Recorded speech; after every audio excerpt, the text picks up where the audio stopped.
jafnréttis frumkvöðull og baráttumaður fyrir konur og minnihlutahópa.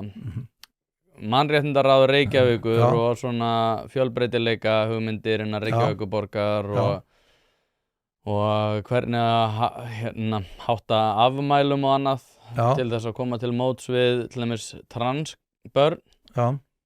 Hvar myndi miðflokkurinn setja áherslunar í þeim efnum? Myndi Mannréttindaráð fá viðbótar fjárframlög til þess að takast á við þessa svona jafnréttisparadís sem að þú sér fyrir þér? Já, og geta haft á eftirlit líka með barnaafmælunum og geta heimsótt og til að gera svona, til að úttekt á því hvort að það sé örugglega vera að fara eftir reglum. Nei,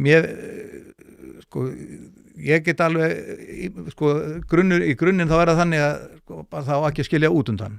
Og mér finnst það hafa orðið mikla framfærir í því í öllu skólastarfi og umræðum að gera umhverfið betra fyrir börn. Þú veist, þú örugglega, þó þú sett yngri en ég, þá manstu það að það var ekki eins mikið mál að skilja út undan eða ýmislegt sem að mátti betur fara.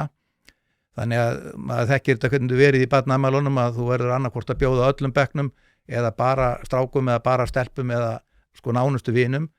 Þetta allt ágæta pælingar og góð umræða og líka þá það að það sé kannski úrelt að miða bara við öllum strákum eða öllum stelpum þú frekar hafa eitthvað svona random